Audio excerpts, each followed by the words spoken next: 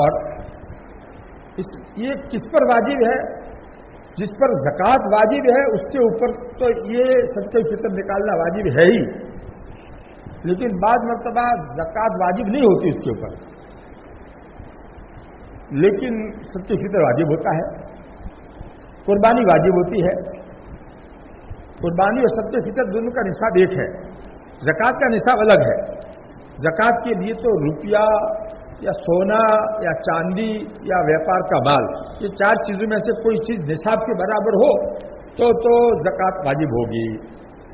نصاب ہر ایک کا الگ الگ ہے. چاندی کا الگ ہے سونے کا الگ ہے اور تجارتی مال ہے تو اس کا الگ ہے. اس کی قیمت جو ہے اپنی تجارتی جو مال دکان میں ہے اس کی قیمت لگا کر کے وہ چاندی کا جو نصاب ہے اس کے برابر ہو جاتا ہے. اس کی قیمت ہو جاتی ہے تو صدقہ فطر اس پر واجب ہو جائے گا. زکوٰۃ جس پر واجب ہے اس کے اوپر صدقہ فطر یقیناً واجب ہے. اور بعض صورتیں ایسی میں نے بتائی کہ زکوٰۃ واجب نہیں ہے اس لیے کہ اس کے پاس چاندی بھی نہیں ہے سونا بھی نہیں ہے روپیہ بھی نہیں ہے اور ویپار کا کوئی مال بھی نہیں ہے اس لیے اس کے اوپر زکوٰۃ تو ہے نہیں. لیکن ضرورت سے زائد اس کے پاس مکان ہے.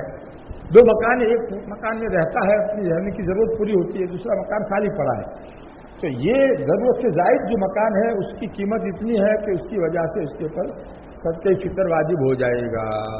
قربانی کرنا واجب ہو جائے گا. اچھا صدقہ فطر جب آئے گا اس پر تو اس آدمی کی نابالغ جو اولاد ہے ان کا بھی اس کی صدقہ فطر نکالنا اس آدمی کے ذمہ واجب ہو جائے گا. نابالغ اولاد بالغ اولاد کا نہیں.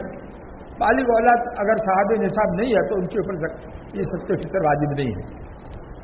اور صاحب نصاب ہے تو خود اپنا صدقہ فطر خود نکالیں گے. کچھ مسائل ہے یہ ان کو جاننا ضروری ہے ہر مسلمان کے لیے. یہ واجب درجے کے احکامات ہے. صدقہ فطر قربانی اس کا نصاب کتنا ہو تو واجب ہوتے ہیں یہ دونوں. اور وہ نصاب نہ ہو تو پھر اس پر واجب نہیں ہے. پھر گنہگار نہیں ہوگا. اگر صدقہ فطر نہیں نکالے گا قربانی نہیں کرے گا تو گنہگار نہیں ہوگا کیونکہ وہ قرض دار ہے یعنی مقروض ہے قرض میں ڈوبا ہوا ہے یا ہے کہ اس کے پاس کچھ ہے ہی نہیں کہ جس کی بنا پر اس کے اوپر قربانی واجب ہو صدقہ فطر واجب ہو.